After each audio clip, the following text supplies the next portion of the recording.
Okay, and welcome to The Actor and the Engineer. My name is Paul James. I am the actor. My name is Josh Knapp. I'm the broadcast engineer. Here we go. All right. So today we're going to talk about Joel Edgerton's new movie based on a book written by Gerard Conley called Boy Erased.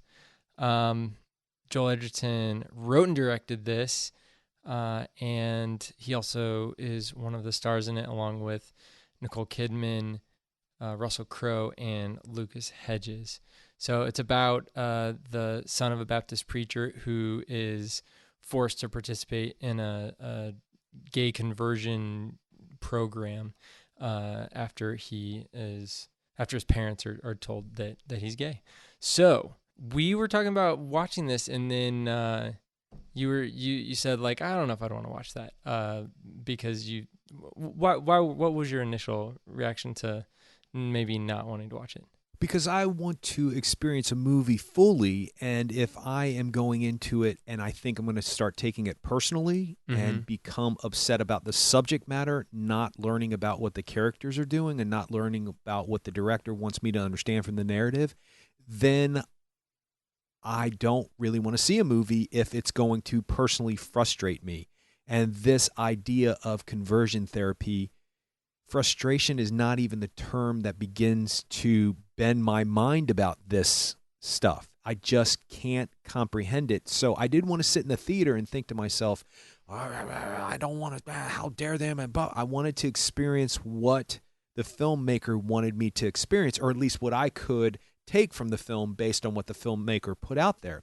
And then you said to me, well, why don't you do it like an acting exercise and look at it from the point of view of Russell Crowe's character and what you would do if you had to play that character, and see if you can find sympathy in that character by looking through it under some kind of acting guise and some kind of glasses about being an actor. Put your acting glasses on and see if you can look at it that way. And I said, okay, that intrigues me because that takes the personal aspects of this story and this idea out of it and turns it into something artistic for me. And I was like, okay, that I can wrap my brain around. So that's basically why I was having some hesitation to see this. This is the type of film that normally I would rent, not because I didn't want to see it in the theater, but because I don't want to shout out. You know, it's not Rocky Horror Picture Show. It's not, you don't shout things out at films like this. And I didn't want to take any kind of personal feelings and shout them out.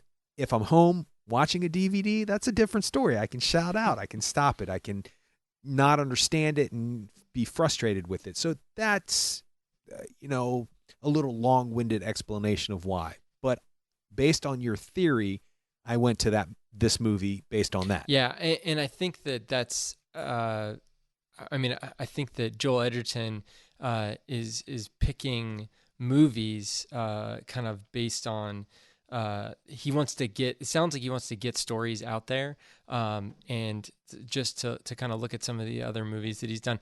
The movie that I saw most recently that he wrote and directed was The Gift, and that was more like a horror type movie, starring Jason Bateman, him, and Rebecca Hall.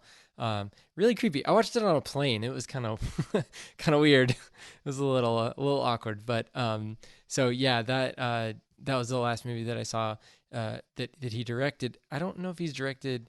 Let's see if he's directed any other movies, but the movie that. No, just some short films. It looks like. Okay, so but the movie, just in listening to some interviews that he's done, or reading some interviews that he's done, specifically he talked about playing Richard in the movie Loving with Ruth Negga, and about how he felt like that was a powerful movie, and that movie hopefully helped to bring up situations and issues that were happening, at that point in time with race relations, specifically in the South, and in the case of those characters. And he has been looking for stories, like that to kind of bring to light. Maybe people don't know about gay conversion therapy camps, so this may be a way to make people understand what they are, and what their purpose is supposed to be, and that they are still around. So I thought that was kind of cool, and the fact that he was able to get fellow Australians, Nicole Kidman and Russell Crowe involved. I mean, that says something about him as a filmmaker, I think, and then also about the story. So, the power of the story. So, yeah. And then we get Lucas Hedges again. We'll probably talk about him again at some point when what is it? Ben is back. That's the other one he's in. Yeah, Ben is back, which I didn't realize his dad is the director of that movie, is the writer-director of that movie. And good for them. His dad, Peter Hedges, also wrote About a Boy and What's Eating Gilbert Grape. So, yeah. Crazy, right? So, and then those are good movies. He wrote and directed Dan in Real Life. So, I mean, yeah, he's on top of it. Oh, I like that movie. Yeah, me too. Yeah, I like that movie. Steph and I say that all the time. It's like when he keeps on getting pulled over, and then the cop comes up to him and he's like, put it on my tab.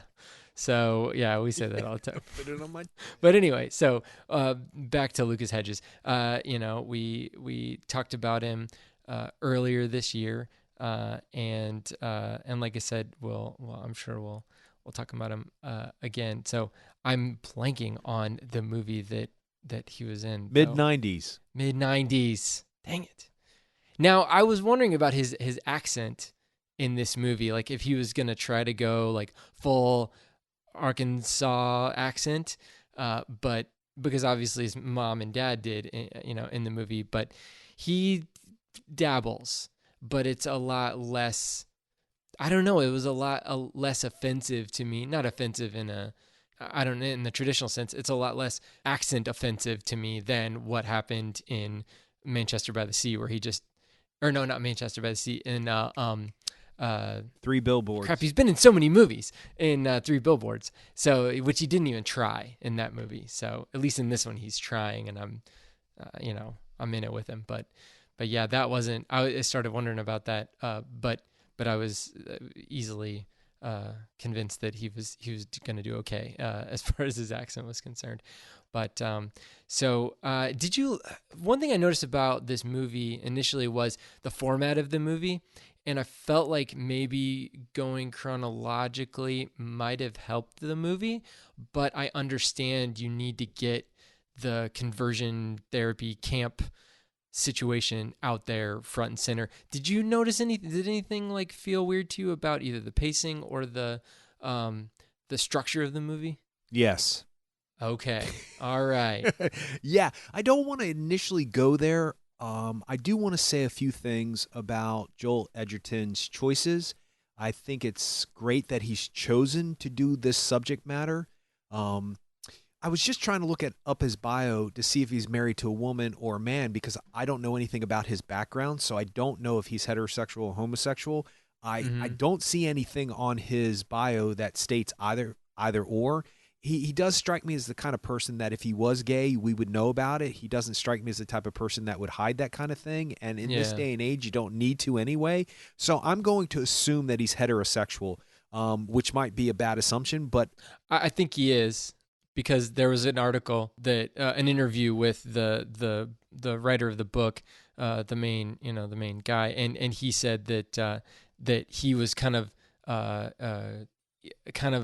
standoffish when he was approached by a heterosexual man who wanted to make this movie, and he was kind of like, I don't know how he's going to come at this, but it turns out that Joel Edgerton did interview a bunch of people who went through this, gay conversion therapy situation and got a bunch of different experiences and tried to learn as much as he could about different kind of things around the country, different kind of these camps around the country, not just this one story from this one guy. Well, my point was more to the fact that something isn't personal, but you can find the personal part of the story to tell it. So if he has no personal connection to this, be it gay, be it having a religious upbringing that was stifling his sexuality, and that could be straight or gay or bi or any of the above, His upbringing could have stifled him some way. I don't know what related him to this story,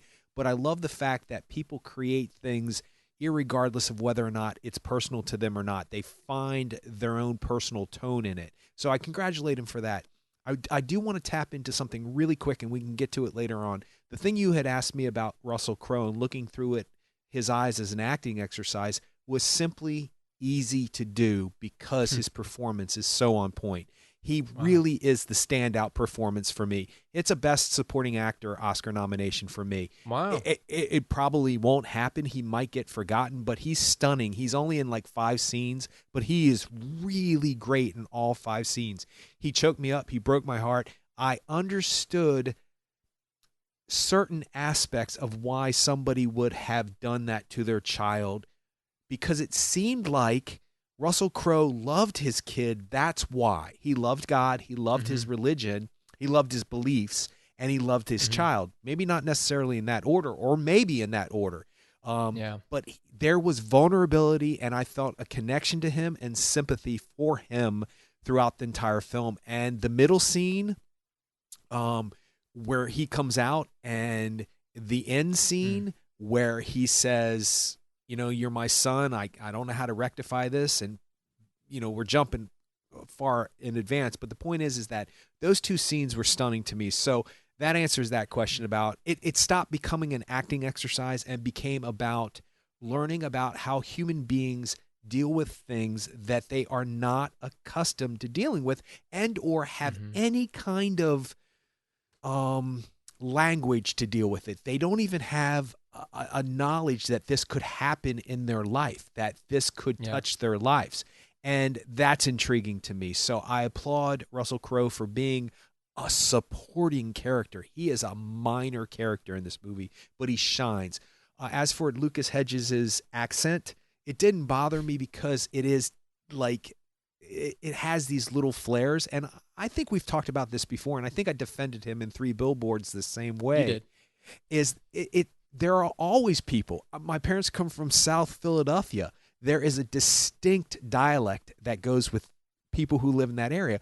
But my one aunt doesn't sound like that at all, to the point where people thought she was raised with us. And we were like, why would she be raised with us? Because she doesn't sound Northern.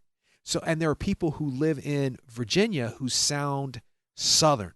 And you know, North Carolina is a very distinct dialect. But people I worked with at my last job in Raleigh, some people didn't have that accent. So I think it's a choice, and I think that's a difficult choice to make, to not have to rely on the accent.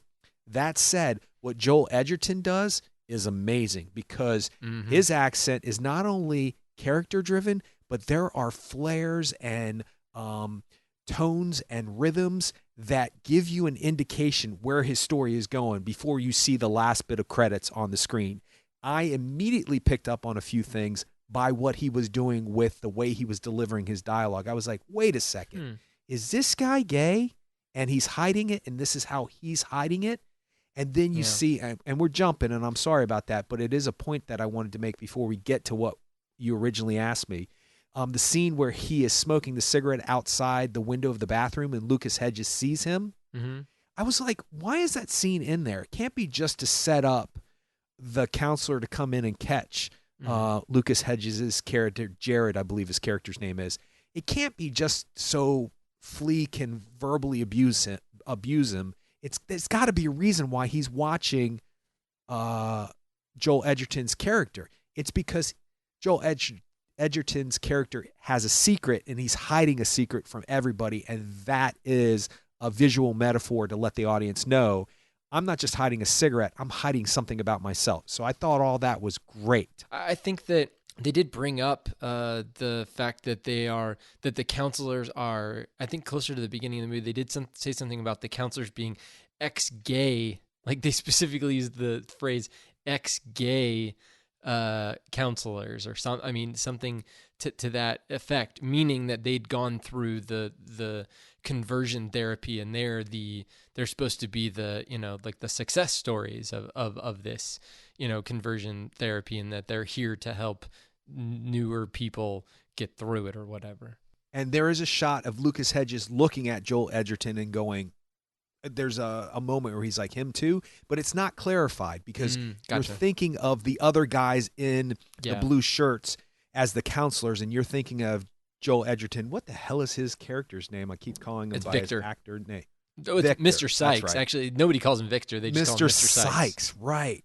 Sykes. Sykes will determine that. They keep using his one last name as his name, like it's Sergeant or something like that, or Colonel. It's very distinct what they do with that. So it's not clear that he is or might have been or has gone through it. So I thought that was interesting. Now back to your original question about pacing and style and tone of the film. Here's where I noticed it the most. Something felt off to me the whole entire film, but when he does his little inventory and writes Xavier's name on the paper, which I love that name, by the way, and then you see the flashback to the museum. Mm-hmm. First of all, that artwork is brilliant.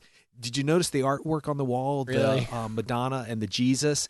And it's made like it's the Matrix. It looks like X's and O's. Cool. It's really great stuff. That's cool. Very modern, man. It's very modern. Anyway, so when he sees Xavier and they have that flashback, there is a long time from the time he does that inventory of the first guy to the second guy, which I understand that there's a lot to go through. But when you find out what happened with the first guy, that's a continuous story.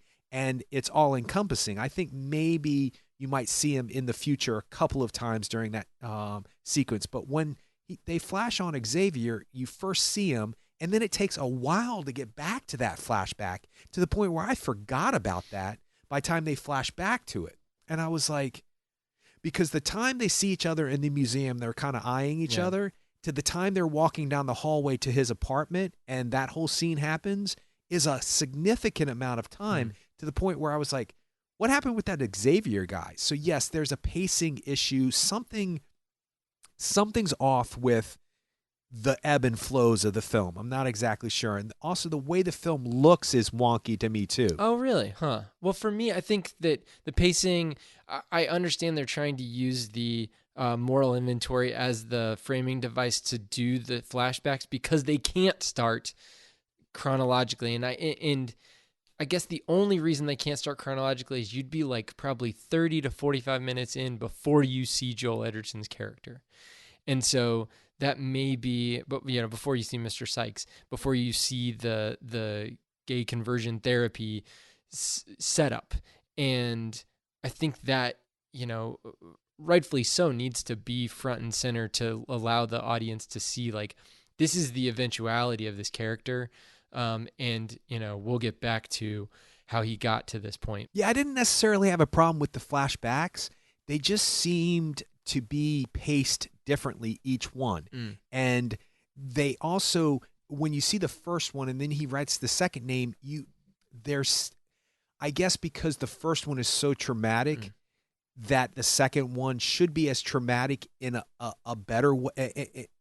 I guess you can't use the word traumatic. It should be as dramatic, but in a positive like impactful way. And impactful. Yeah, that's a good word to use for it. And I guess that's up for the audience to really interpret that, he really learns that love can exist in what he is through Xavier and through that experience and through him taking time, that there is a polar opposite of the first event that happened to him, which is beautiful because at first when that first event happens, I'm like, oh, it's a disgusting scene to begin with, and it's just so well done. The actors must have been so tired after the 3 or 4 days that it took to do that, because they are right there, and it's devastating. It's just traumatizing that actually happens to people, and that has to be part of this story. It's not bad enough everything that's happened to him since his parents have sent him here. Now he has some kind of background that really influences what he's doing,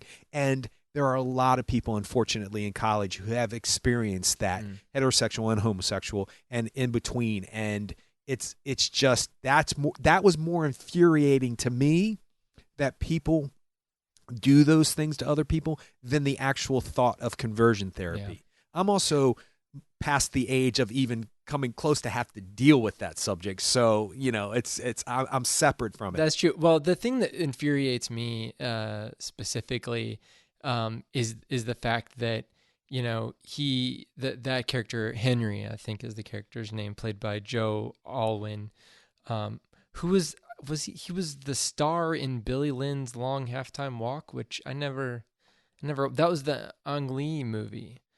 Right. Yeah, that's his first movie too, isn't it? Yeah, maybe. I never saw it, but anyway, the fact that his character Henry is so ashamed of who he is that it seems like he feels like he has to act out in that way, and but with and that seems like it's due to his religious upbringing and what he's been told his whole life, that that this is wrong, these feelings you're feeling are wrong, and you can't, these people who feel these feelings are, I mean, they even say, I mean, there's multiple scenes in there where they say, whether it's the main character's dad, whether it's Jared's dad, or whether it's the Sykes character, where they say, like Sykes even says at one point, he says, God can't love you the way that you are. And those words are well, they're insane, but they're impactful. They mean, I mean, I'm sure they're going to mean a lot to someone. They may not mean a lot to someone who doesn't go to church, who hasn't grown up in the church, but for someone who's grown up in the church, when someone says something like that to you, like, I couldn't imagine how he would have felt, and then feeling like he has to act out these what he would consider to be urges, but just these feelings, and feeling like he has to be violent against someone else. I mean, and obviously Jared's not the first person that he's done that to. So, I mean, you don't know how many people he's affected, but I can imagine that, growing up in just a healthier, more loving environment, he may not have put, Jared in that situation. He may not have done that to that character. I mean, that's the part that just absolutely angers me. And I'm saying this as a Christian, like I'm saying this as someone who actually goes to church and who does believe in God. And I do have a relationship with God, what I believe is God. And for me, it's based in love. But what we see throughout this movie is anger. And that's a big thing that the Sykes character brings up later on in the movie, is anger. You have to be angry at someone. There has to be a source of these feelings. And you can tell that it's the Sykes character trying to work out his own feelings, but at the same time, he's impacting all of these other people. And that you just see this, like, it's like a hurricane, like, going through, and just like there's all of this collateral damage, and you just feel like it would just be just as easy if this hurricane could just go out to sea, and it just seems, I don't know, just seems so logical, a way to resolve that. But okay, so we're talking about three different things for me, which is interesting. I find it interesting that the movie had an effect on you, that you put those things together. For me, I think it's three separate things. Okay, so him, Jared, or Henry's having any kind of suppressed feelings because of their religion or because of the way that they were raised, that's a whole separate subject.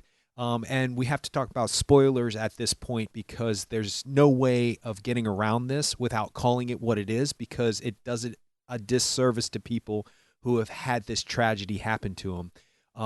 Henry rapes Jared in college, and Jared does say he has done this before, and he does say that he's confused and all this Henry other says stuff. He's done this before. Henry tells Jared that he's done this before. Here's the thing.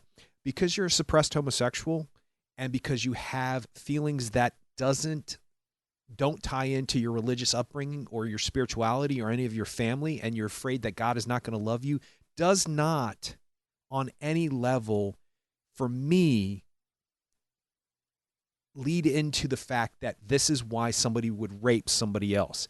For me, this person is raping somebody else because of an entirely different issue. His anger, his frustration with his life. And yes, that does have to do with being a It's an closeted ingredient. homosexual. Would you say it's an ingredient? It's an ingredient, no doubt. Okay. But people who are not suppressed homosexuals, who are heterosexuals and completely confirmed and comfortable with who they are, do this a lot. And it has to do with power, and it has to do with allowing yourself to believe that whatever you're going through is so much more important that you have to force yourself onto somebody and into somebody, irregardless of what your sexuality is. So for me, it's a separate issue.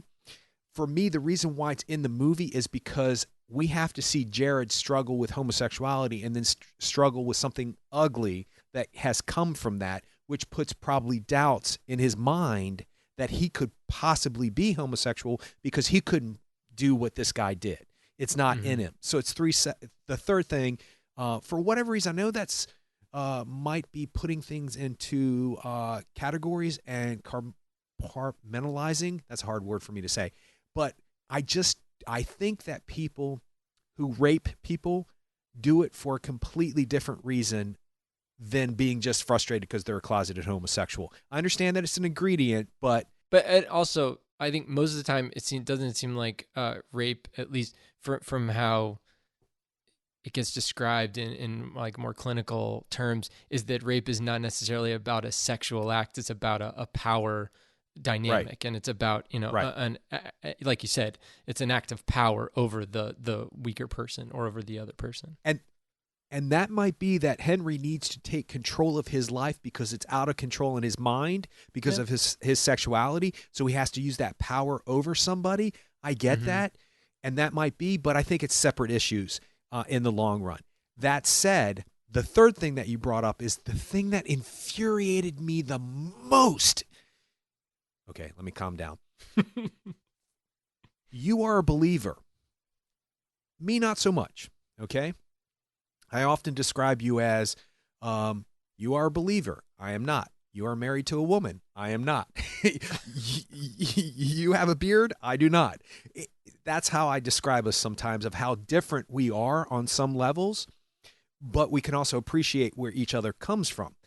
But the one thing that I cannot understand, I will never be able to wrap my brain around somebody saying God hates you for anything. The fact that anybody can put God and hate in the same sentence, it just makes no sense to me. None whatsoever. Because the only thing that I cling on to from my religious upbringing is that God is love. Whether or not you believe in God or not, it is a great concept. Let's separate ourselves from actually being believers for just a second. I am not, you are. But the concept of something having unconditional love because it created you makes sense to me. God loving you no matter what makes sense to me. God loves you, but never makes sense to me. God loves you if doesn't make sense to me. It stops at God loves you.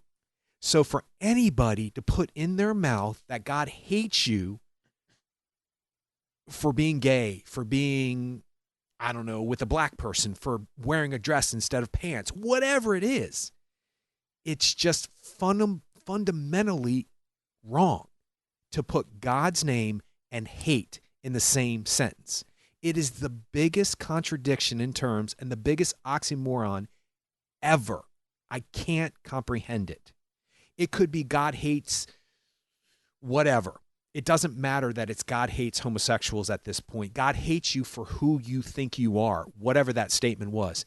I just can never conceptualize how anybody who has a love for God and a belief in God can get that so twisted to the point where they have to take it this far.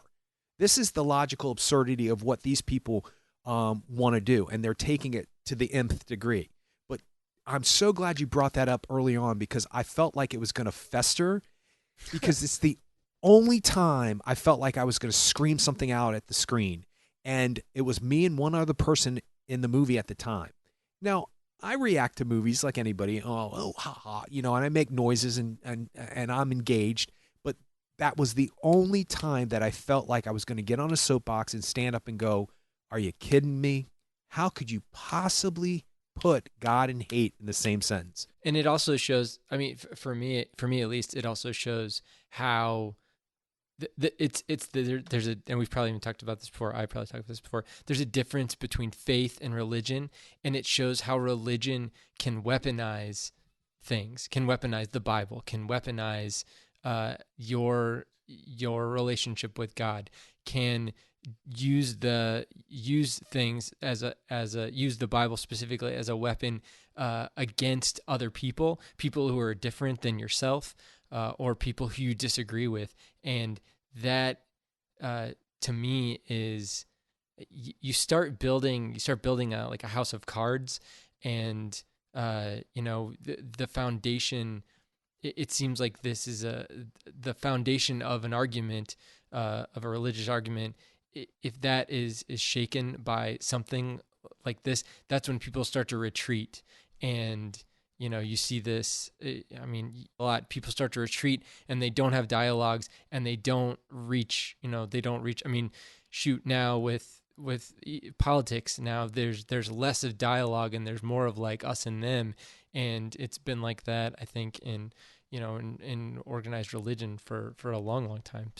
But yeah. So for me, at least, I try to question everything. I try to like hold everything up to a certain standard, and I don't just try to blindly follow whatever anybody says, whether they're on a pulpit or not. But I really try to question those things, and I know it's a lot more difficult, and it's a lot more complicated, but I think it's worth it, and I think that it helps people to identify with others who are different than them, who they have different life experiences and have maybe have a completely different outlook on life. So, but we see, from the very beginning of this movie, where it's like, there's one way as far as these people are concerned, and if you're not in line, then you're gonna.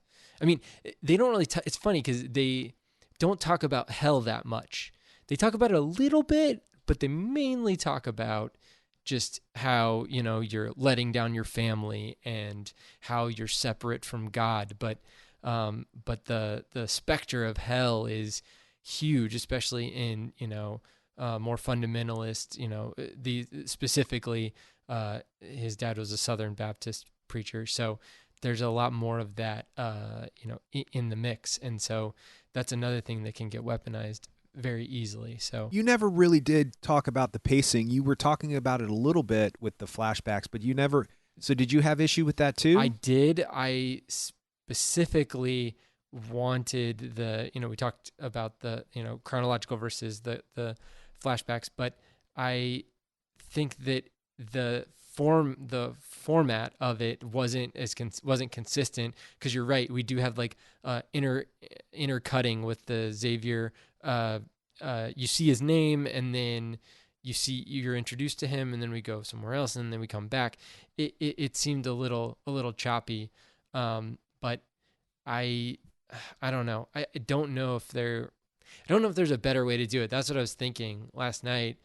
After seeing the movie, it was like, how would I do it that would allow for things to be more logical? I wasn't ever confused by the characters, where he was at in the storyline, but it was jarring. The first flashback was a little jarring, but I understood fairly quickly what it was. And then the second flashback, I kind of was expecting a similar situation, but yeah, it was just a little, I don't know. They also maybe felt a little over long, but I don't know how I don't know, especially the Henry one. It would have been harder to cut that one down, because you need the bit of backstory to understand, why he would even be in the room of Jared. So I don't know. Well, that makes sense, because that one's a little lengthy, because that's a transition from being a high school student to being a college student. So that transition was about going to college, and then it became about Henry. It became about their situation. Yeah, you're right. There's something either missing or not in the right place in some of those sequences. And I don't have a problem with flashbacks. I never do. I actually kind of like them. But you're right. There is this, I don't know, there's a pacing issue in the flashbacks or something. I'm not sure. I also felt like, actually, I thought about you at one point because I thought, I'm wondering if Josh is going to mention this. It felt like we got it pretty quickly what was happening when he went to college, when he met Henry, and why he would be in the situation he was in. We got it pretty quickly. Mm-hmm. We didn't need a lot of the stuff that we got. It was pretty quick. We would have understood it as an audience member if that sequence had been cut down in half. Yeah. Yeah. And I'll give you an example. And I guess because the buildup of tension and stuff, I get that. But I think I might know what it was. So there specifically, they do hey, let's go for a run. If I beat you, you got to come to my church. And then he goes to his church, and the whole reason why they're there, I guess one reason why they're there is just to show the type of worship that they have and how that worship is maybe different than his worship, the worship that his at his family church back home. But the other reason is to introduce him to the other kid who was raped by Henry. So I guess if you cut out, I mean, I'm not trying to minimize the harm that the Henry character has done to these other characters, his rape victims in this movie. I'm not trying to minimize that at all, but purely from a pacing and editing standpoint, you may have been able to excise the other rape victim's character and story. And I mean, I don't think that the fact that he raped another person makes him, I mean, he's still horrible. He's still a bad guy. He's still a rapist because he raped Henry. So I don't think that makes him, I mean, I don't know. It's like an either or. It's a, on or off. He's a rapist. So that would be another way to tighten up that section, and maybe it would have been less, I don't know, less jarring, or the pacing would have been a little bit better. But man, that sounds really insensitive, but whatever. No, it did. I understand what you're talking about. People who've seen the film will understand what you're talking about. You're talking about the actual tone and pacing of a sequence in a film. You're not talking about social injustice or a human injustice, if you will. It's very clear where your heart is with that issue, so don't worry about that. Second of all, maybe if we had seen the assault first in that situation and then gone backwards to see how he became friends with Henry, something to maybe Tarantino it a little bit, something so, because, people are going to say to themselves, well, what was he doing in that situation? Well, see, that's what he gets for being involved, blah, blah, blah. All those people who have those opinions are going to say whatever they're going to say. So it would be interesting to show it first and then go backwards. I'm not saying it improves on what we're talking about. And nor would I even begin to try to say, hey, I think this would make it better. But you do get a sense when you see a lot of movies of what would have made it feel less noticeable that the pacing was awkward in those sequences. Because it just simply was. And I don't know if it's because it's told so A to B to C, and maybe if we could have seen something in the middle of it first, and then the rape second, and then back to the church. Something's not right there, and I don't know what it is. It feels like there should have been this buildup to the tragedy that happens, and it doesn't feel that way. The actual event is horrific and horrible, and Lucas Hedges, oh my God. That guttural scream he lets out is horrible, dude. It's horrible. It's killing me just thinking about it.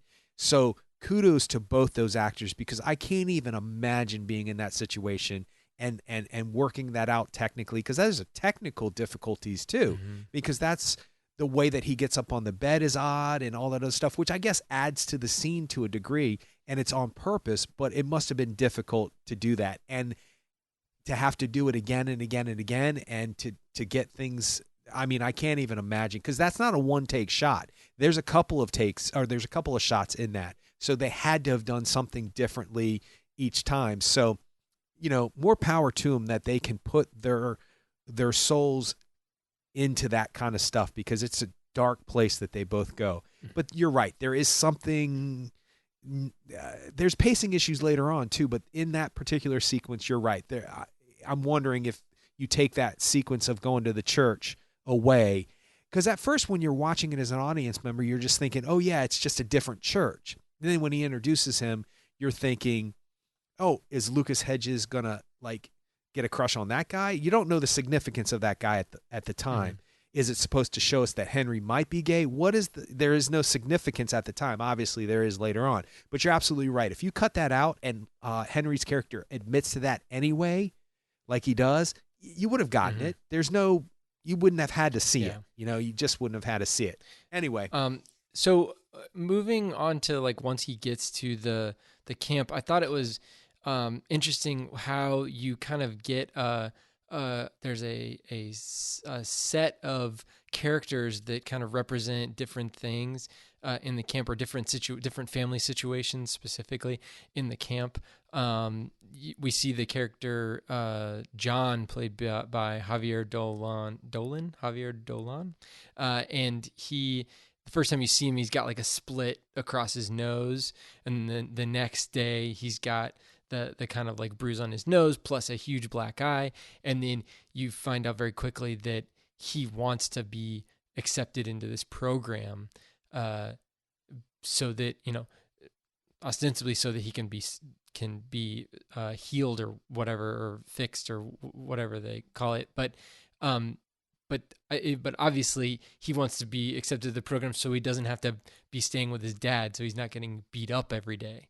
So he's trying to like choose the, for lack of a term, the lesser of two evils in that case. And I'm sure, that's a specific situation for one character. You've got the Cameron character, the larger, like taller guy, played by Britton Sear. And he, is kind of like, kind of reserved, he can't handle, I don't know. It's like his body and his demeanor are kind of at odds with each other, and he's, getting beat. I'm sure he's getting beat up by his family beforehand, and then in the movie he gets physically beaten by his family in that weird mock funeral thing. So, but so we have that character, and then we have the female character Sarah, played by Jessie La Tourette. And I guess, like I said, I don't know the history behind all these things, but it sounds like, or it looks like there's multiple girls / women at this camp too, but they keep them separate, from the boys. So we don't really get to see as much interaction other than just a few of her scenes in there. But I thought that was an interesting way to go. And then we get Flea in there too, and the scene with Flea, like showing them how to stand, or how to walk and stand and stuff. It seems like, looking at it from an engineering perspective, it seems like they're like, we've got this figured out. Like, we've found the Rosetta Stone to not being gay, and it's how you hold your hands when you stand. Like, to me, that's amazing to me, that they feel like they can, they're like, no, that's it. If you just hold your hands in a different way. And you can see Lucas Hedges do that in the mirror that same night. Like, at that point, he's actually trying. And that's the I think one of the great things about his performance is that I truly believe that he, at the beginning of this conversion therapy thing, that he wants to be done with this. He wants to be, a different person, or he wants them to, like, help him fix this problem. But he, throughout the process, he realizes that it's not something that is fixable. It's not something that needs to be fixed. So, that him going through that process it's I believe it. I don't believe that he's, just putting on an act. Like there's the Gary character, the blonde guy, played by Troy Sivan, and he's just doing what he needs to do. He's putting in his time, he's, doing the motions, and he's, already seen through all of it. But he's not willing to stand up to these people like the Jared character does later on in the movie. So, that process, that arc, that character arc, I mean, it was all right there. And I think Lucas Hedges did a great job putting that on screen. Well, the irony is that this conversion therapy camp, 9 to 5 day camp to begin with, and then if it doesn't work, you go to the houses in the wooded area or wherever that is. The irony is that it did the opposite to Lucas Hedges' character. It made him realize that there's nothing going to change this, because this is just who I am. And holding your hands on your hip with your fingers facing outward instead of backwards is not going to change my same-sex attraction. That is just the moment that actually happened to the real guy in real life must have been so cathartic. Like, really? Just a hand on the hip will change it? Just the way I hold my books will change it? I mean, because I remember hearing that if you hold your books to your side, you're not gay, but if you hold your books in front of you in elementary school, that meant that you're either going to be gay or you're gay. And I'm like, they're books. Like, they're books. None of that ever made sense to me. It's just, they're books, So the irony is that the opposite happened to this character. He actually had a come to Jesus moment in the fact that he realizes this is hurtful. It's just hurtful. And of course it happens gradually, like you said. So yeah, it is praise to Lucas Hedges that you do believe he really does want to do something that's going to change this. Because somebody says, one of the guys says, I think his dad says, do you think that you can change this, or this is who you are? And he said, basically, no, I want to try. I want to try to change this. Don't you think that at that moment, because Steph and I were talking about this earlier tonight, don't you think that is him? I looked at that as Jared being the parent in the relationship at that moment, because he could see how much hurt that his situation, or that him being gay was causing his dad, and he wanted to care for his dad, and his dad was being the child in that situation, saying that, like, this is really going to be a problem for me. So do you think you can, like, fix it? You think you can kind of like take care of all this stuff while I just be me? I'm just going to be me. And then you have to change who you are.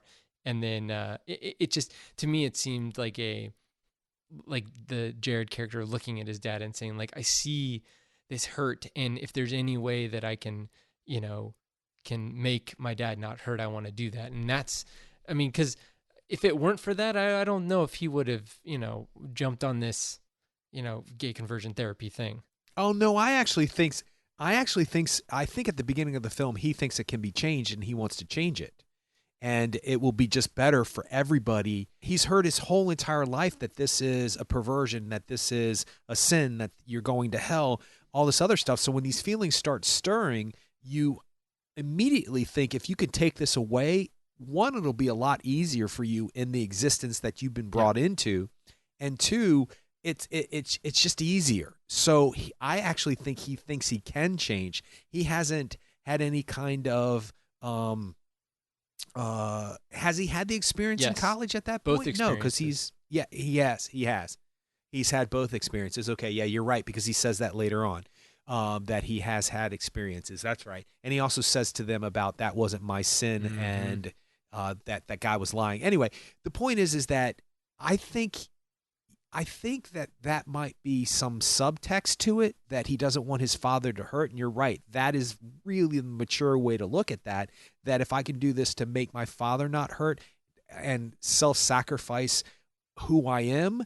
But I think at that moment, he wants to change it, and he wants to try. Like, the whole idea of conversion therapy has never been presented to him before. So he doesn't know.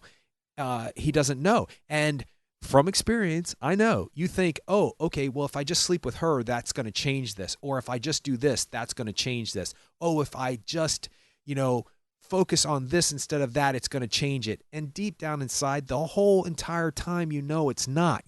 There's this kernel of thought in your soul that says it's not, it doesn't even need to be discussed that it needs to be changed. It is because it is. Period. And you know that deep down inside. But at that age and at that time and in that situation, he probably really wanted to pursue it, because he does start to do the mental inventory or the moral inventory. He does start to spew some of the doctrine, because he says to his mother, you can't read that. That's not for you. Mm-hmm. Very quickly, that switches.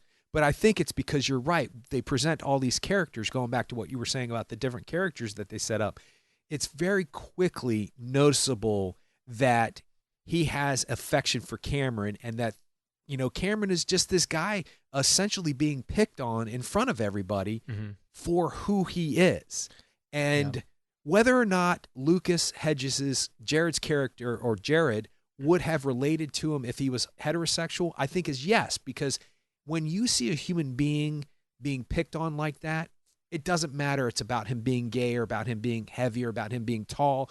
All those things that are just who he is. Mm-hmm. It doesn't matter. You have compassion for a human being that another human being is tromping on. So it just happens to be they have the same issue. Yeah. So I think very quickly Jared realizes this is not a good idea. He even has a hard time looking into the information and stuff like that, reading about it and taking notes and stuff like that. I think in that same day where they go through the whole standing, walking, that whole thing, they also get him in a batting cage, and specifically what they do to the Lee character, who I just found out was played by a woman. Emily Hinkler played the Lee character, who was a male character, but they got that character into the batting cage, and it was just balls coming at him like crazy, and he got hit in the head with a ball. And I mean, you look at that and you see how it's you're supposed to be helping me, and yet you're supposed to be helping this person, Lee, and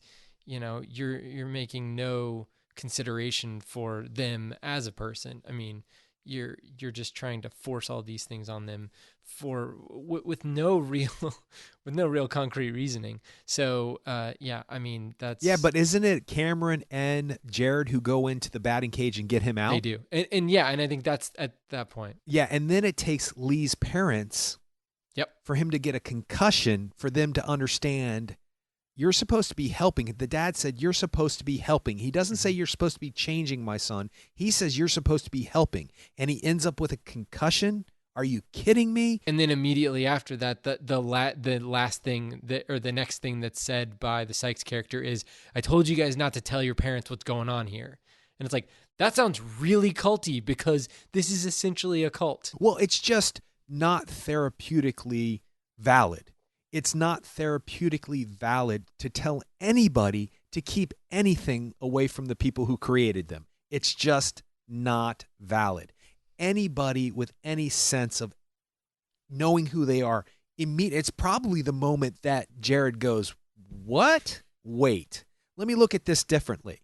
Because Sykes kind of has a little hissy fit too. He kind of has a little temper tantrum, which I think you nailed something really solid when you said that Jared was acting like the parent and Russell Crowe's character was acting like the child. I think that's true for most of the adults in this movie, with the exception of maybe Nicole Kidman until halfway through, where the adults are acting immature in their thought processes, and the children are going, I'm going to be more mature and give you what you want because I need to survive.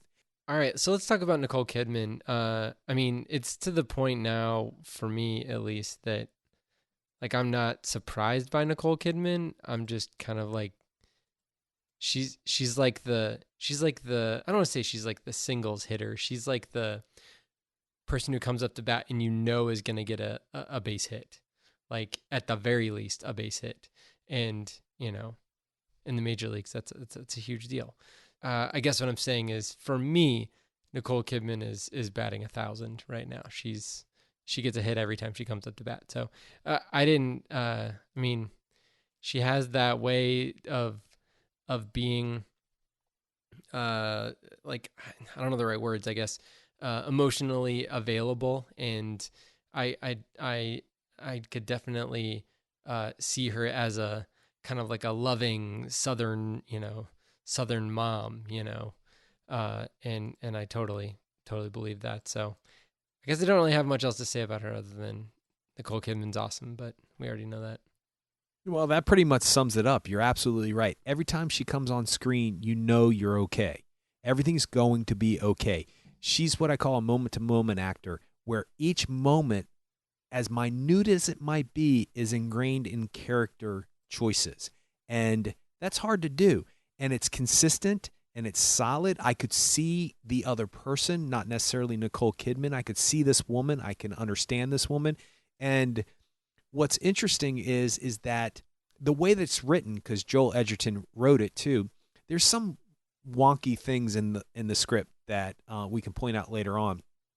But the one thing that I did like, because obviously it's part of the true story, is that you see the mother exploring what's going on in this day camp because she's his mother, and she's not expecting to not buy into it. She's not expecting to not, I don't know what she's expecting, but one would think that, she's not expecting to read it and go, wait, what? Did they spell God with a D? No, they spelled it dog. That's right, dog. That's right. Oh. And it says a lot about how Joel Edgerton kind of minimizes his writing and does it all in one. He mentions the spelling errors in one scene, and then they come back to it, and it's a big one. It's a huge one. And Nicole Kidman's reaction is just perfect because she's like, okay, so now something's different here. And she almost has to defend the fact that she's going to read the information. She's like, I'm your mom. I'm pulling out that card every time. And I love the whole motif of the arm outside the window and, always listen to your mother. But one of her greatest scenes is the scene where she comes to rescue him when they won't let him out. And she turns to him. And if you ever see this movie again, watch the way she does it. She handles it so brilliantly. She's supposed to be walking to the car, and she doesn't fully turn to him. She kind of like crouches her head down and around and says, what are your qualifications? I've never asked. But she never fully turns to engage him. She's at the car, getting in the car as she says it, and her body is at a strange angle because she's not going to let go of the opportunity to get into this car, but at the same time, she's going to let him have it. And it's because she's so ingrained in her choices that she understands where this character's going, where it's coming from, and she just allows that to happen. It's probably insignificant to her. She probably didn't think twice about it. It probably just came out on the day of shooting, but it is significant as an audience member. It tells you a lot about this character. She's defending her son first and foremost, and she'll do it any way that she could. But at the same time, she's going to stop this guy in his tracks by saying, who are you? And shame on me for not finding out, because that's what she ends up saying. And then she does that great thing where she's driving away and they're safe, but she can't let it go. So she keeps yelling at him, shame on you, shame on you. And then shame on me as well comes out of her mouth. And it's just extremely well done. And then there's the scene where she explains to him who she is as a person and, how she feels this way and that way, and she just explains it in a way where you go, oh, well, I'm talking about when she's talking about the scene when the two men come over the night that they decide to send him to conversion therapy, and she just sat there and didn't say anything, and she said, and I said nothing, because it's a cathartic moment for her as a human being in the fact that she's been doing this her whole entire life, and so she just deferred. Yes, she knew deep down in her soul this was wrong, but she didn't stand up for herself because this is the position she allows herself to be in. And probably up to this point, that position is just fine. To refer to her husband or to refer to a man in the church is just fine because usually that's okay. They're not going to make weird, odd choices for her kid. But she knew this choice for her child was wrong, and she grew as a human being in that. So everybody has had an effect, has been affected by this one person's story, and that's just handled so well. It's not overly dramatic. It's not melodramatic. It's not handled any kind of deep emotional strain. You can see it in her eyes and you can see it on her face, but she just matter-of-factly tells him this. And it has an emotional resonance to it, but it's just so well done. So you're right. Nicole Kidman is solid in everything that she does. And somebody said, I was just reading some article about possible Golden Globe nominations, which I think the nominations are coming out tomorrow, and possible Oscar nominations. And I think she was on everybody's just in case list. She wasn't in the top 5, but it wouldn't be a surprise if she got nominated. And as I was reading it, I was like, she's going down with Meryl Streep as one of those people who it's just a possibility every single time she's on screen that she's going to get nominated for some accolade, because there's something intrinsically powerful about how in depth she goes. So yeah, I was going to say enough said, but how can you say enough? Well, have you seen the trailer for Destroyer, that Karen Kusama movie? I have. See, to me, like, I'm excited that Karen Kusama made another movie, because the last movie she made, we talked about, was The Invitation, which I thought was awesome. And in Destroyer, you've got, Nicole Kidman playing an older ex-undercover cop, and she's just, like, bedraggled. I mean, she just looks like her face has been driven on for 1,000 miles. I mean, she's looking rough. So I don't know if she's probably a drug addict too. I don't know. I can't tell from the trailer, or maybe ex-drug addict, something. But it seems like it's a lot for her to have to embody. I'm not saying she can't do it, but I just hope that if she does get accolades for Destroyer, that it's because, her performance is good, and it's good, and not because she like did the whole like makeup thing and looked like she wasn't beautiful like Nicole Kidman, and that she doesn't get forgotten about for performances like this one in Boy Erased. So we'll see. And she's also in Aquaman too, so she's in a lot of stuff. And Aquaman hasn't come out yet, but I mean, so she's within the last month here. She will have been in like 3 different movies, so that's a pretty good run for her. All right, so I did want to talk about the scene at the end. You kind of talked about it a little bit between Jared and his dad at the car dealership, and it's 4 years later. Jared's already living in New York and all of that, and he kind of goes to talk with his dad, and how his dad ends up giving him that pen. And did you notice? I noticed that pen in the movie because I thought it was an actual PIN pen, but it because he had it in his chest pocket the whole time, especially in the scene where he had the two the night scene where he had the 2 other preachers over, and they talked to Jared about the conversion therapy and stuff, or they talked to him about like, are you willing to whatever, and he had that pin in his lapel. I had another thing about that particular scene. Did you notice when they were praying and holding hands that Jared looked up? And I think I can't guarantee this, but I think that his dad looked up at the same time too, and they both like looked at each other during the prayer. And I know that Jared looked up during the prayer and was looking at his dad, but I don't know. Yeah, no, that happened. Okay. No, that happened. Okay. Because doesn't Jared look back down immediately? Back down. Like, yes. Yeah, he does. And also the Russell Crowe's character is using that pen when he's writing his sermon. That's true. Yeah. Okay, good. So that pen is and Lucas Hedges says, "It sounds good, Dad."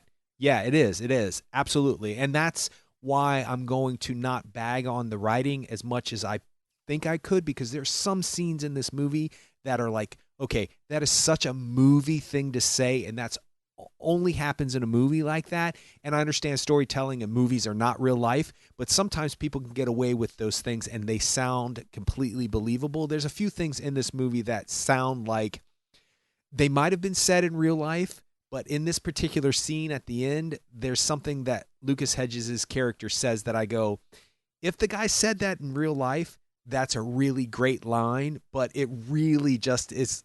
I thought, okay, I'm going to blame this on knowing Josh for 5 years and his cynicism, because it did strike me as something that I was like, oh, only in a movie do you see that. But that said, Joel Edgerton does a great job of repeating those motifs that the pen and different things throughout the movie that continuously come back up that you're not expecting to come up. And that to me is good writing. So I don't want to bag on it too much, but there is something in this last scene that I was like, come on. So specifically, are you going to say it or I mean, yeah, I can. I just didn't know if you wanted to say anything else about the scene before I bagged on it. It's I mean, yeah, it's an impactful scene, and I think it works out in a way that I hadn't specifically thought. I am glad that there is a bridge to reconciliation. There is not just like, there's no like happy flowers and unicorns and rainbows, but there is a bridge to reconciliation that you can see that is being formed. So that's great for the movie, and it's more realistic for the movie, I think, too. Well, it's also very clear that this father does love his son, and that these things are as uncomfortable to him as they are to the son, because the son says, I'm sick of not talking about this. I'm sick of having pleasantries and conversations and not really talking about things.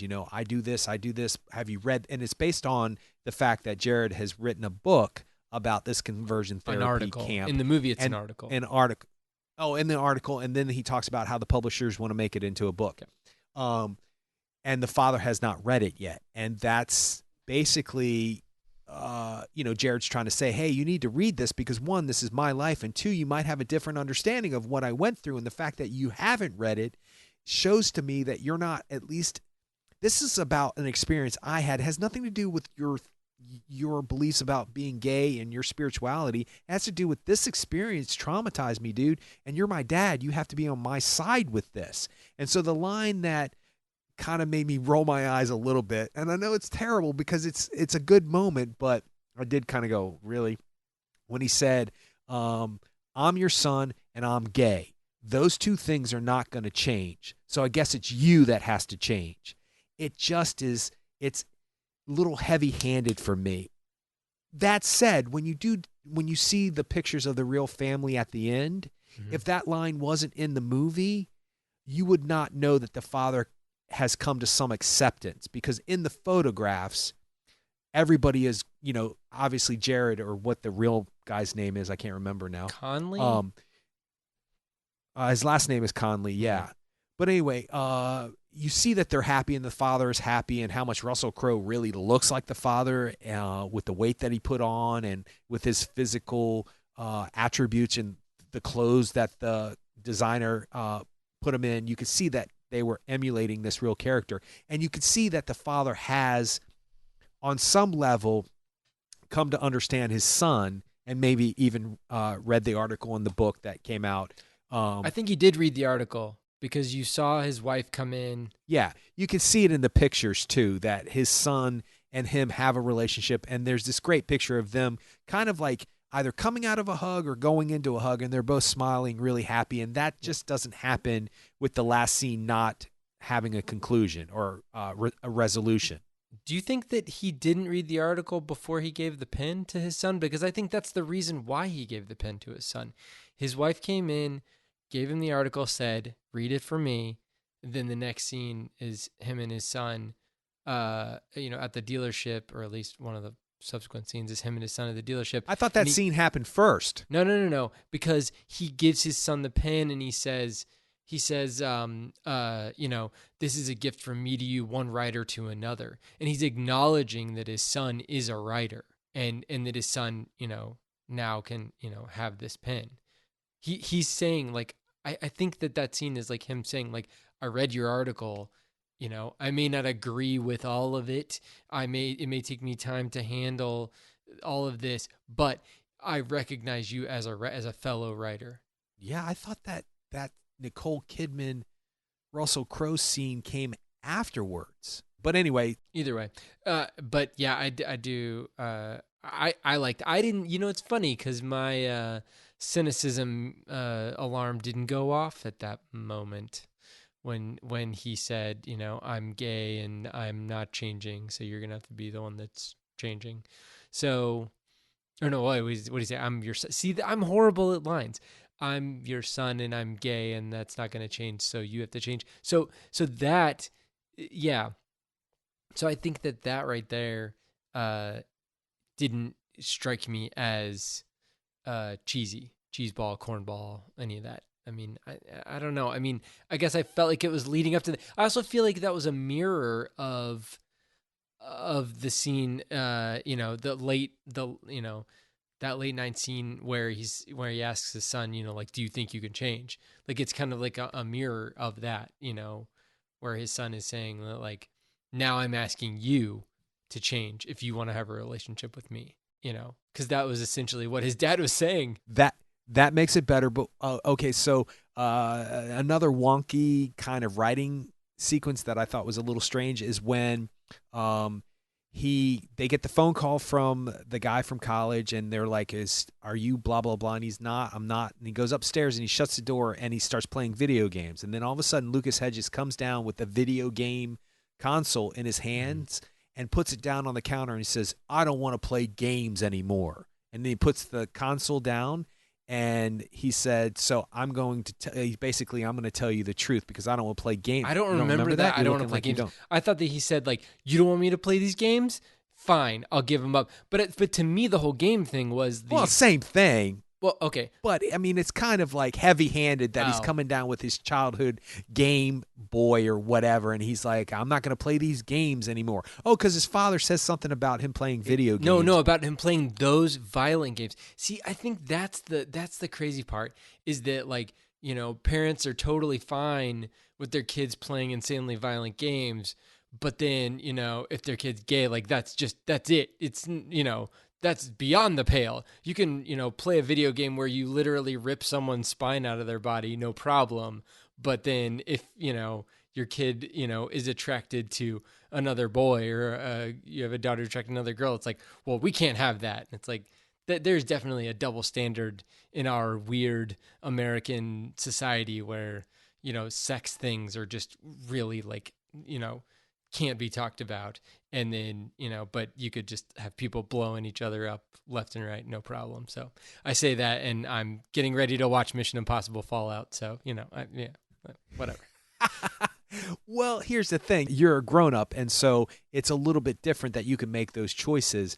But there's just certain things in the screenplay that I thought were a little bit heavy-handed, a little bit kind of knocking you over the head instead of it being a little bit more subtle, because there were such nice subtleties in a lot of the screenplay that these kind of heavy-handed moments, and I don't know why, maybe we're having this Freaky Friday moment where I am you and you are me in this scenario, because traditionally this would be you pointing this stuff out, and I thought for sure you would have a little bit of an issue with it. And I like the fact that you said that the end sequence mirrors that table sequence where he's like, can you change? Do you think you can change? The fact that anybody has to ask their kid if they can change something like that is just beyond. The question negates itself, because you just can't. It just is it's bizarre. But yeah, there were a few things that made me sort of want to roll my eyes, and I thought they could have been handled a little bit less clunky. But you make a valid point about that last part, but there's just something about it that it strikes me as a movie moment, not a human moment. And that's okay. I'm not saying that that's bad. And I'll bet you $1 million I'm going to read that book now, and I'll bet you he actually does say that to his father, or that's his recollection of what he said to his father. So I'm going to feel even worse that somebody actually had that moment, and I'm kind of dissing on it a little bit. But there's just something about it. That moment is handled so well by Russell Crowe. When he's behind the desk and he's talking to his son, it's just handled so well. You can see that if Russell Crowe as a character does not make the right choice, and the right choice is to accept his son for who he is, that he's going to lose his son.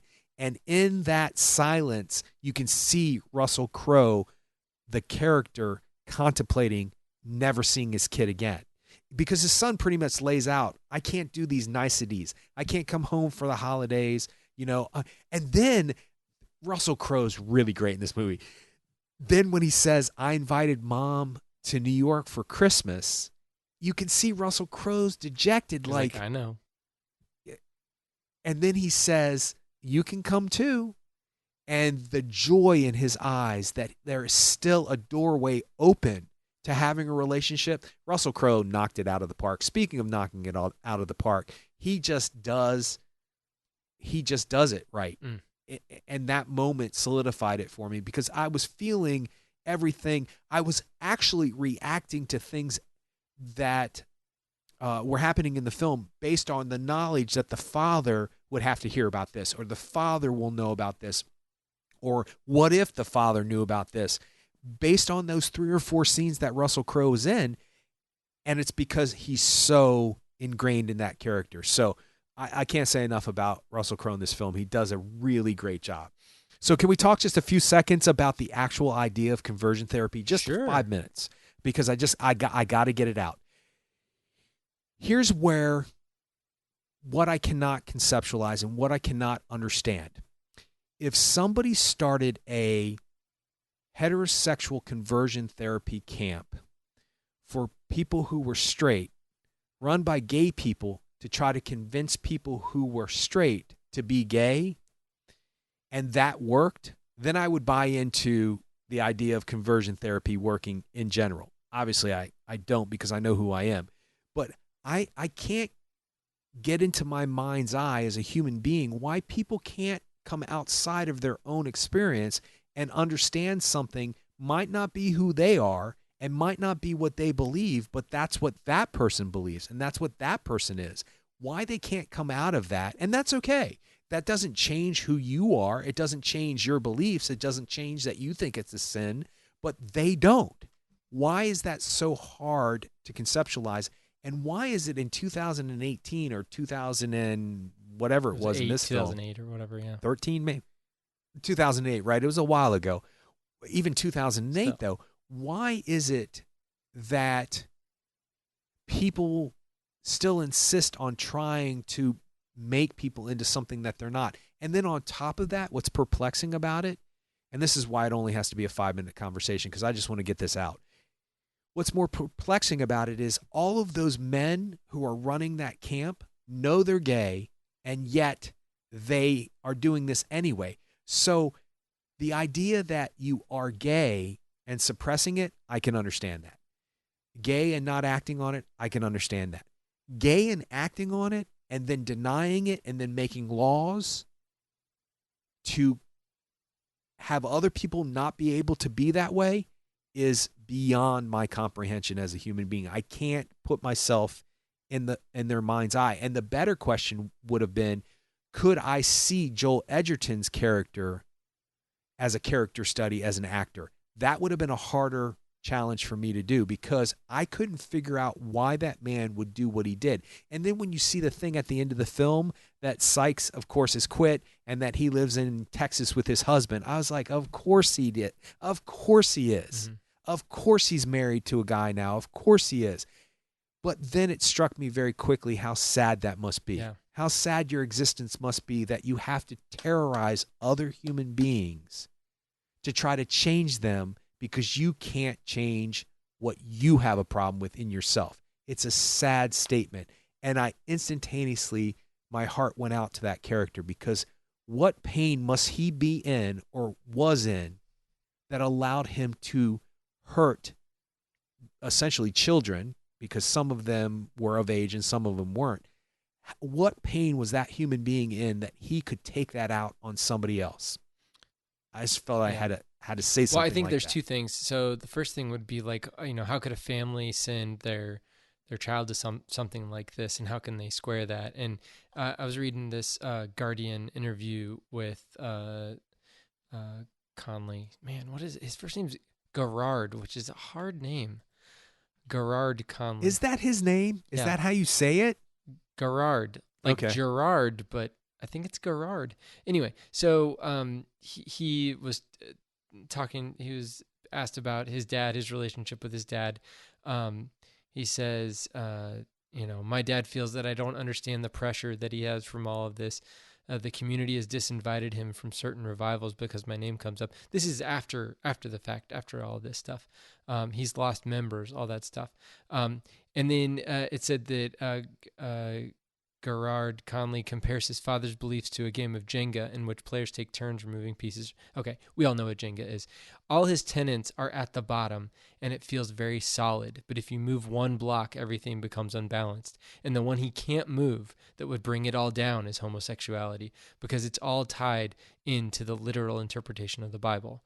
So, and I think that informs the reader, and it informs us on like how this was such a huge deal for his dad, because like he's like, once you start pulling on that thread, if you really start analyzing the literal interpretations of the Bible, things start kind of falling apart, and so the hard part is to, or the difficult thing is to be able to hold that in your hands, and not throw the baby out with the bathwater, not say that like either all of these things have to be all of the time exactly how it is printed in this Bible, in this English translation of this Bible, versus like none of this means anything. Like there's definitely an informed middle ground, and his dad's church is not really willing to do that. Is not really willing to work in those complexities. But why is this the one piece of the Jenga puzzle or structure that because there are so many other things in the Bible that one could point their finger at and go, okay, that's not exactly like on the up and up. Yeah. And so there are things you could refer to that could very easily be that one Jenga piece. It just doesn't necessarily have to be this. And I like that analogy, and I like that that's what he compared it to, because that makes sense to me. And you're right. When you pull on that thread and you start to see things, but the bottom line for me is that I don't have children, but I have young people and children and nieces and nephews in my life who I unconditionally love because I just do. And if they came to me and said something that went against my core belief, I can't imagine saying to them, either you change that core belief or I wish you had never been born. I can't fathom how you go from one to the other. How you look at a baby that was conceived by you and your wife and raised and loved, and babies are so cool and sweet, and just they're filled with knowledge, and you could just look at them and figure out your own life by a 6-month-old kid. You can just see it. Your choices are clearer when you're around them because they don't mess everything. Well, they do mess, and they are stinky. And that's one factor I'm glad about that I might never have to deal with is the stinky. But that said, watch, I'll be blessed with like 3 children in the future who are all really stinky. But anyway, the point is that no matter what Jenga piece has been disturbed, that doesn't change the fact that you've created a human being, and that the love for that human being, and people say things in arguments all the time that they don't mean and that you can't take back, and they're devastating. I get that. That's what human beings, that's why we have theater and movies and music, because we need to deal with those conflicts in a healthy way. So people do say things all the time, and I understand that a parent might say something like that in the heat of a moment, not understanding their kid being gay, but the idea that you would try to continuously hurt a child after you've said probably the worst thing you could say to them, I wish you had never been born. How do you rectify that with your God? How do you absolve yourself of that with your God? And is it going to take your son to take his own life for you to face the fact that that Jenga puzzle is based on just a bunch of pieces anyway, and you can knock it down and build it back up the way you want to, and then never allow anybody to touch it again? Because is it going to take your kid and suicide, for you to open your eyes to that, that is, I can't wrap my head around that. Yeah. I can't wrap my head around saying to somebody, God hates you. I can't wrap my brain around saying, I wish you had never been born. How is that possible that you wish your kid had never been born because who he wants to get naked with? It makes no, I can't wrap my brain around it. It's an interesting thing for me. And it's not because I'm a free thinker and I'm gay and I don't have issues with it and that kind of, it's not that at all. As a matter of fact, I would like to imagine I could be objective about this subject irregardless of my own sexuality, because I can't fathom a sexuality has anything to do with your love for your child. It just doesn't compute for me. So that's enough of my soapbox. I find it fascinating that people stand so firm, and I love the Jenga piece analogy. They stand so firm in the way that they built that tower, but we know what happened to the Tower of Babel, so be careful, dude. Like, that's not a solid structure to be talking about when you're talking about the Bible. So, be careful of that. I just wish, regardless of what people's beliefs are, that God is love. And that should be the answer to what you're thinking and feeling. How you deal with it, how society deals with it, and how you deal with your life changing because of the way people look and do and say things about this subject is one thing. But always knowing that God is love, it's kind of answers everything. Well, and the other thing about, like what you said, saying God is love, taking that to the next level, the people that are doing this, the people that are doing these conversion therapy things, we have to love them. We as people who aren't agreeing with what they're doing have to love them. And that doesn't mean like, hey, go for it, like thumbs up, let's do it. That doesn't mean that. What that means is that you have to understand that they are a whole person and that they are coming from this at a totally different angle, and that you have to be able to, at the very least, meet them where they are, and then, have a conversation instead of reflecting their hate back onto them. Oh, yeah, no doubt. Because the last thing I was going to say was that if I met up with the father of Cameron who commits suicide in the movie, because obviously that happened, or it's based on a true story somewhere, I'm sure.